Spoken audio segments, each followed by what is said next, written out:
Wróciłem do Warszawy na demonstrację młodzieżowego strajku klimatycznego. MSK określa siebie jako ogólnopolski ruch społeczny, który jest częścią globalnej inicjatywy Piątków dla przyszłości.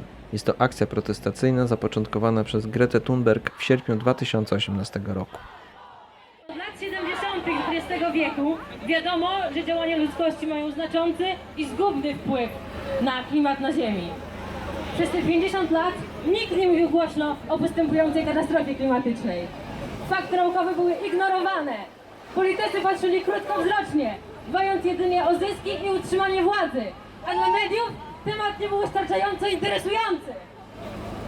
To przez kilka ostatnich miesięcy opinia publiczna zainteresowała się tym tematem, kiedy zaczęły być odczuwalne jego realne, namacalne skutki. Potrzeba było do tego milionów młodych ludzi wychodzących na ulicę ze szkół i uczelni.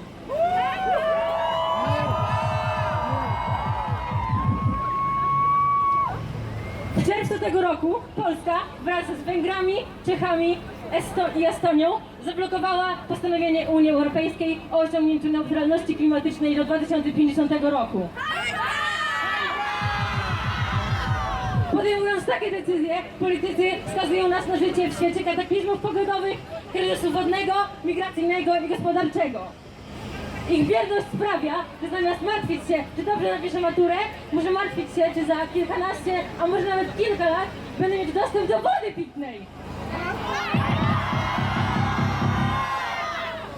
Jesteśmy pokoleniem, które przyszło na świat pędzący w kierunku zagłady. Została nam odebrana możliwość normalnego życia. Musimy walczyć o to, żeby całe życie na Ziemi przetrwało. Jeśli my ludzie nie zaczniemy działać, to ja powiem, że boję się myśleć o przyszłości. Sam to wybieram, że dotknie nas kryzys, którego nie powstrzymamy. I wiem, że wy też to robicie, bo kryzys klimatyczny jest zbyt przerażający, zbyt obciążający, by móc o nim myśleć. Świat się zmienia, więc dlaczego my dalej jesteśmy bierni? Dlaczego musimy wychodzić na ulicę, by nasi przywódcy zaczęli działać? Ostatnie 4 lata były najgorętszymi w historii pomiarów. A co jeśli to były ostatnie 4 tak chłodne lata? Wyobraźcie sobie, że te upalne susze będą trwały do końca naszego życia, a co więcej, będą gorsze i to znacznie gorsze. Więc powiedzcie mi wy wszyscy, którzy tu jesteście, czy my się na to zgadzamy?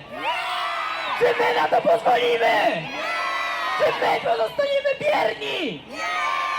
To wy, politycy, jesteście przed nami odpowiedzialni. To wy nas reprezentujecie. To od was wymagamy działania.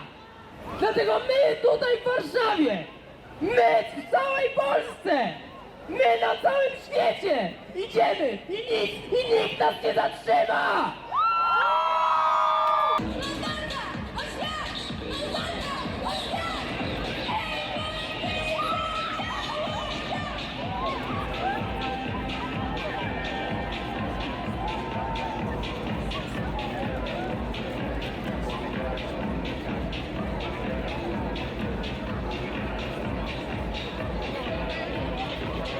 Polska musi działać! Polska musi działać! Polska musi działać! Polska musi działać! Polska musi działać! Nigdy nie mieliśmy dostępu do wiedzy. Nikt nas nigdy nie uczył o kryzysie klimatycznym. Dlatego sami czytaliśmy raporty naukowe i sami zdobywaliśmy tą wiedzę.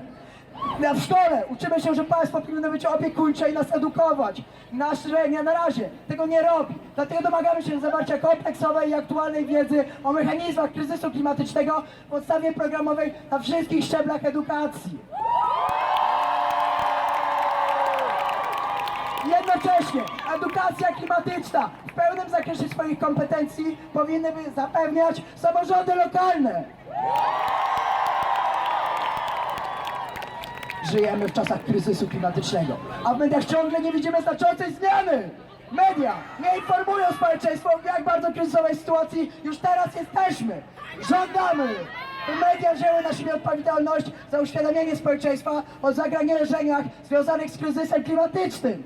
Wzywamy, aby do określenia katastrofy wreszcie został użyty język odzwierciedlający wagę problemu. Dlaczego? Ludzie muszą wiedzieć! Ludzie muszą wiedzieć! Ludzie muszą wiedzieć! Ludzie muszą wiedzieć! Ludzie muszą wiedzieć! Ludzie muszą wiedzieć! Ludzie muszą wiedzieć! Ludzie muszą wiedzieć! Ludzie muszą wiedzieć! Ludzie muszą wiedzieć! Ludzie muszą wiedzieć! Ludzie muszą wiedzieć! Mówimy o tym, że robimy to dla ludzkości, że robimy to dla przyszłych pokoleń. I tak, to jest prawda, ale ostatnio musiałam sobie przypomnieć, że ja też robię to dla siebie. Walczę o swoje własne przetrwanie. Ja kocham życie. Kocham to, że mogę się uczyć, poznawać nowych ludzi, nowe miejsca. Ale bez nadającej się do życia planety nie będę mogła tego robić. Nie będę mogła nawet marzyć o tych rzeczach. I głośno mówię, chociaż to jest trudne. Boję się o moją przyszłość, o naszą przyszłość. Ten świat w tym momencie nie jest pięknym wspólnym domem. Jest segregacja, jest nienawiść, nie ma komunikacji i widzimy tą katastrofę klimatyczną. Ale czy to jest tak, że my tylko mówimy, że ten system się wali i że to on doprowadził do takiego kryzysu, a tak naprawdę wcale nie chcemy, żeby się zmienił? My lubimy komfort, lubimy pieniądze. Im więcej władzy oddamy w ręce tych, którzy decydują, tym nam jest łatwiej. Wtedy możemy się odwracać od problemów i żyć swoim trybem.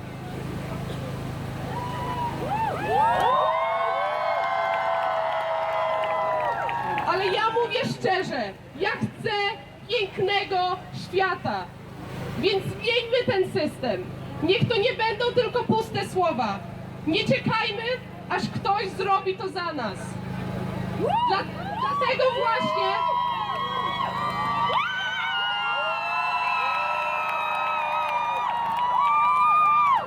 Dlatego właśnie strajkujemy. Tym razem nie tylko przez jeden dzień, ale przez tydzień w miasteczku klimatycznym. Bo nadal nie jesteśmy słuchani. Młodzieżowe strajki klimatyczne dookoła świata rosną z dnia na dzień. Ale teraz wchodzimy w trudny moment, kiedy w takim toksycznym systemie sami padamy w pułapkę. Jesteśmy klepani po plecach i mówi nam się dobra robota. Ale ja nie chcę dostawać pochwał. Ja chcę widzieć te zmiany, ja chcę je fizycznie czuć.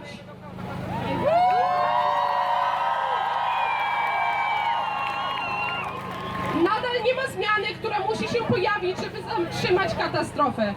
Edukacja jest jednym z naszych priorytetów. Ale edukacja, która mówi wprost o kryzysie klimatycznym, a nie edukacja szkolna, która nadal trzyma się narracji, że to jest mała rzecz, niespowodowana przez człowieka. Szkoła mówi, że wystarczy przeczytać akapit w podręczniku i już nauczone.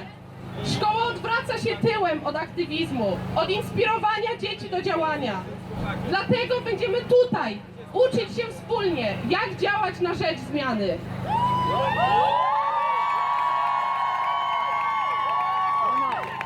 Jako młodzieżowy strajk klimatyczny, ale również dziewczyna, Janka, która ma marzenia i plany, apeluję do was wszystkich, że tylko razem, zjednoczeni, mamy szansę na zmianę tego systemu. Bądźmy przez ten tydzień razem w centrum Warszawy, bo jak nie my, to kto? Jak nie teraz, to kiedy?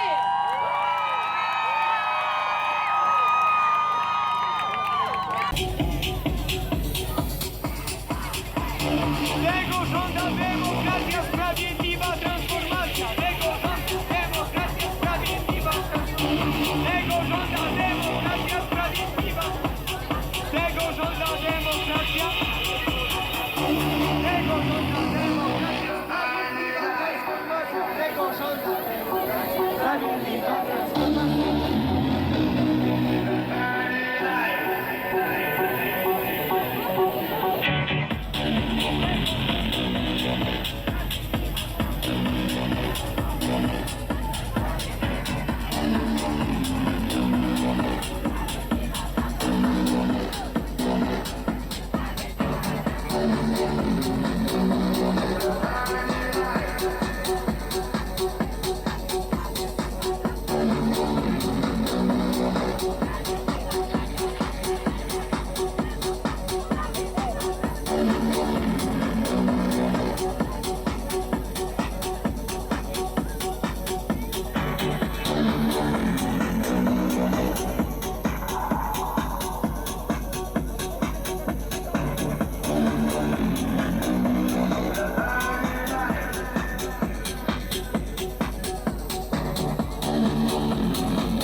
Dramatyzm przemówień splatał się z imprezową atmosferą, tworząc niepowtarzalną energię.